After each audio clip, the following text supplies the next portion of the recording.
Everyone, Radhe Radhe. कैसे हैं आप लोग? आई होप आप लोग बहुत अच्छे होंगे और अपने आगे के एग्ज़ाम की तैयारी भी बहुत अच्छे से कर रहे होंगे।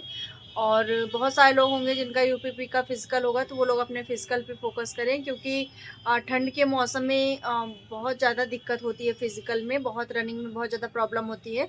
और जो सुबह रनिंग कर रहे होंगे उनको तो बहुत ज़्यादा प्रॉब्लम हो रही होगी, क्योंकि शाम को थोड़ा-सा ठीक रहता है अगर आप 4 बजे के लगभग रनिंग कर रहे हैं या 5 बजे तक। बहुत लेट इसमें भी नहीं कि आप 7 बजे रनिंग कर रहे हैं, 6 बजे रनिंग कर रहे हैं, क्योंकि आजकल जो है वो जल्दी अंधेरा हो जाता है और ठंड भी अच्छी खासी, मतलब मौसम अच्छा खासा ठंडा हो जाता है, तो उसमें बहुत ज़्यादा प्रॉब्लम होती है। तो जो लोग रनिंग कर रहे हैं वो कोशिश करें कि शाम को लगभग 3 या 4 बजे के टाइम वो रनिंग करें। और क्योंकि ये मैं चीज़ इसलिए बता रही हूँ कि इसका 2-3 क्वेश्चन मुझे आया था, तो मैंने सोचा था कि इस वीडियो में मैं उसका रिप्लाई कर दूँगी, ठीक है? और अगर जैसे आप रनिंग कर रहे हैं और बहुत लोग कहते हैं कि दोपहर में खाना खा लेते हैं, फिर रनिंग नहीं होती 3-4 बजे, तो आप कोशिश करिए कि आप बहुत जल्द से जल्द खाना खाइए और चावल कम खाइए। तो जब आप चावल कम खाएँगे, तो ज़्यादा सही रहेगा। मतलब मैं एक अपना एक्सपीरियंस बता रही हूँ कि आप चावल कम कम खाएँगे, तो आपकी रनिंग अच्छी खासी हो पाएगी, ठीक है? और सेकंड चीज़ ये है कि आरपीएफ एसआई का एग्ज़ाम हो रहा है, आप सब लोग को पता है, और वो 13 दिसंबर तक होने वाला है। तो उसका एग्ज़ाम चलने वाला है। बहुत सारे लोग पूछ रहे थे कि आरपीएफ एसआई का आपने एग्ज़ाम दिया था कि नहीं?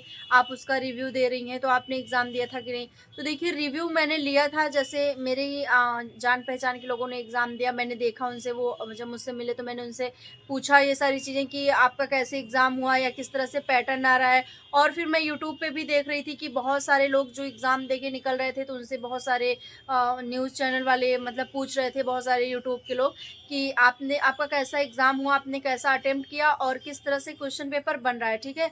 क्योंकि एक नॉलेज होना थोड़ा-सा ज़रूरी है, क्योंकि आरपीएफ कांस्टेबल का पेपर भी उसी पैटर्न पे रहेगा। बहुत ज़्यादा डिफ़रेंस नहीं रहेगा, बहुत ज़मीन-आसमान का अंतर नहीं रहेगा। थोड़ा बहुत चीज़ें अप डाउन होंगी, बट थोड़ा सिमिलैरिटी उसमें देखने को मिल सकती है। तो इसलिए मैंने चीज़ें देखी थी, रिव्यू मैंने बहुत देखा था, बहुत लड़कियों, बहुत ओवर कॉन्फिडेंस वाले लोगों को भी देखा था और बहुत अच्छे लोगों को भी देखा था जिन्होंने अटेम्प्ट किया। तो मैंने उस आधार पे बताया था कि आपकी जीएस जो है वो अ, ठीक-ठाक आ रही है, ठीक है? मतलब करंट आपका आ रहा है और एक लेवल का आ रहा है, बहुत नॉर्मल क्वेश्चन नहीं आ रहे हैं, ठीक-ठाक लेवल के आ रहे हैं। और कैलकुलेशन जिनका अच्छा है, उनके लिए मैथ बेस्ट है, ये मैंने पहले भी कहा था। मैथ उनके लिए टफ़ हो जाती है जिनको कैलकुलेशन नहीं आ रहा है या फिर जिनसे नहीं बन पा रहा है क्वेश्चन, ठीक है? उनके लिए मैथ टफ़ है। बट जिनसे क्वेश्चन बन पा रहा है, जो कैलकुलेशन अपना अच्छा कर ले रहे हैं या जिन्होंने बहुत प्रैक्टिस की है, तो वो अच्छा कर ले जा रहे हैं और उनका पेपर अच्छा हो रहा है और वो टाइम भी मैनेज कर ले रहे हैं, ठीक। अब रही बात रीजनिंग की, तो रीजनिंग में भी यही कंडीशन है कि जिनकी प्रैक्टिस बहुत अच्छी है वो अपना बहुत अच्छा अटेम्प्ट कर रहे हैं, और जो प्रैक्टिस नहीं करके गए हैं तो वो कहीं ना कहीं मात खा जा रहे हैं, और टाइम से, ठीक है। क्वेश्चन भले ही उनको आ रहे हैं, लेकिन वो टाइम की वजह से चीज़ें उनसे खराब हो जा रही हैं। और फिर रही आरपीएफ कांस्टेबल की बात, तो आरपीएफ कांस्टेबल का मैंने फॉर्म फिल किया है और उसकी अभी कोई ऑफिशियल डेट नहीं आई है। बाकी ऐसे न्यूज़ तो आती रहती है कि जनवरी में, फरवरी में, मार्च में, मतलब खैर ये चीज़ें पता चल गई हैं कि जनवरी के अंत तक उसका एग्ज़ाम स्टार्ट हो सकता है। बट अभी कोई एकदम डेट नहीं आ गई है कि यही डेट हो जाएगी। बहुत लोग कह रहे थे कि 8 जनवरी से स्टार्ट है, तो नहीं, अभी 8 जनवरी से कोई ऑफ़िशियल नोटिस नहीं आई है। जब तक ऑफ़िशियल नहीं आ जाता, तब तक कुछ भी मानने लायक नहीं है, ठीक है? जैसे कि जीडी में भी आप लोग देख रहे होंगे कि फाइनल रिज़ल्ट आने वाला है और वो अब पोस्टपोन हो गया है नेक्स्ट वीक के लिए। तो उसमें बहुत लोग नोटिस आ रही थी ना कि 2 तारीख को शाम को रिज़ल्ट आ जाएगा, 3 तारीख को शाम को रिज़ल्ट आ जाएगा 5 बजे।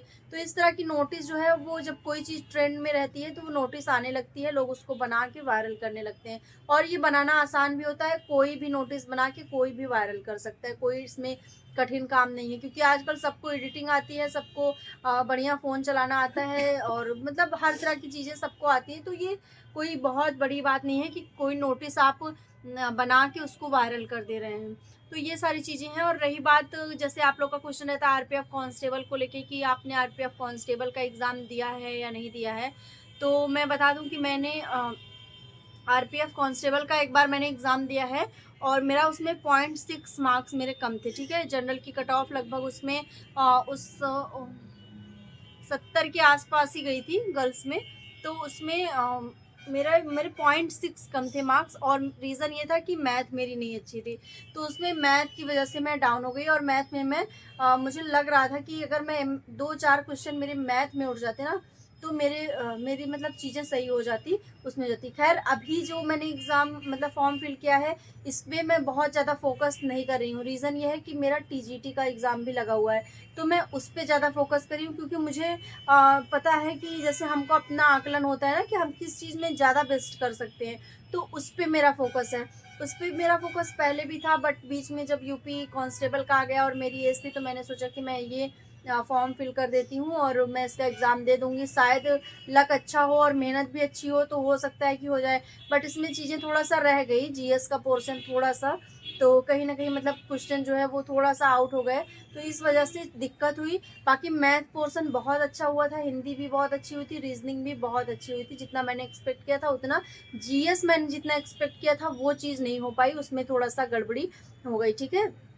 और कुछ देखिए, जैसे कभी-कभी होता है ना कि आपके सामने जब एग्ज़ाम मतलब आप एग्ज़ाम हाल में होते हैं और आपके सामने जब पेपर आता है, तो आपको जैसे 2, 4, 6 क्वेश्चन नहीं आए स्टार्टिंग के, या फिर आपने 2-4 क्वेश्चन ऐसे देखे जो टफ रहते हैं, तो उसको देखने के बाद आपका दिमाग इस तरह से शून्य हो जाता है कि आप आने वाले क्वेश्चन को रॉन्ग कर देते हैं। तो वो चीज़ बहुत ज़्यादा हुई है, मेरे साथ भी हुई है, और बहुत सारे ऐसे लोग होंगे जिनके साथ हुई होगी। तो ये चीज़ें होती हैं, ये कॉमन बात है, और उसी चक्कर में आपको आती हुई चीज़ें जब आप आके रूम पे देखेंगे, तो आपको लगेगा कि ये क्वेश्चन तो मैं कर सकती थी, ये क्वेश्चन तो मैं कर सकता था, ये मुझे कैसे नहीं आता है, या फिर इसको मैंने क्यों नहीं किया। और सबसे ज़्यादा जो बुरा फ़ील होता है ना, उसी वक़्त होता है, जो आती हुई चीज़ें जब आपसे रह जाती हैं। क्योंकि जो प्रश्न नहीं आ रहे हैं, उसकी तो कोई बात ही नहीं है कि चलो ठीक है, ये आ ही नहीं रहे, ये मैंने पढ़ा ही नहीं है, या फिर ये मुझे बिल्कुल नहीं आता है। बट जो क्वेश्चन मुझे आ रहे हैं, अगर वो रॉन्ग हो जा रहे हैं, तो उसमें मतलब फिर हमारा माइंडसेट जो होता है वो एकदम अ, हिल जाता है कि ये आती हुई चीज़ें चीज़ें जो है वो ख़राब क्यों हो जा रही हैं, या क्यों ऐसे हो गया, ठीक है? ये चीज़ हम हमेशा सोचते हैं, हमेशा रिग्रेट फ़ील करते हैं, हमेशा हमको बुरा लगता है ये जब भी ये चीज़ सोचते हैं, ठीक है? तो सेम वही कंडीशन रही है, और आई होप मतलब मैं समझती हूँ ये चीज़ कि ये चीज़ बहुत लोग के साथ हुई होंगी, ठीक है? कोई मैं ये एक नहीं कि केवल मेरे साथ ये चीज़ हुई, या फिर मैं इस समस्या से मैं झेली हूँ या मैं ही झेल रही हूँ।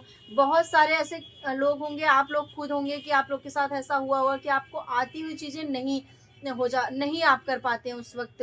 इतना स्ट्रेसफुल हो जाते हैं, या किस तरह से आपका माइंड हो जाता है कि आपसे नहीं हो पाती, और अब आप सोच रहे होंगे कि काश वो चीज़ें हो जाती तो शायद सिलेक्शन हो जाता, या फिर शायद रिटन क्वालीफाई हो जाता, या इस तरह से मतलब चीज़ें आती हैं।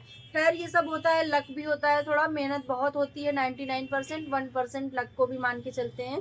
तो इस तरह से मैंने आपको बता दिया कि आरपीएफ कांस्टेबल का एग्ज़ाम है, मेरा भी एग्ज़ाम है, और अभी कोई ऑफ़िशियल डेट नहीं आई है कि किस तरह से क्या चीज़ें होने वाली हैं, बट बहुत जल्द इसकी नोटिस आपके सामने होगी, और ये होना तो है कि आपको जनवरी, फ़रवरी की स्टार्टिंग में ही ये चीज़ें स्टार्ट हो जाएँगी, एग्ज़ाम वगैरह, तो इस पे फ़ोकस करिए। और एक चीज़ कि मैंने यूपीएसआई के लिए एक अभी कल ही मैंने एक वीडियो अपलोड किया था, आप लोग अगर उसको देखे होंगे या फिर नहीं देखे हैं, तो चैनल पे होगी लिंक, आप उसको देख लीजिएगा।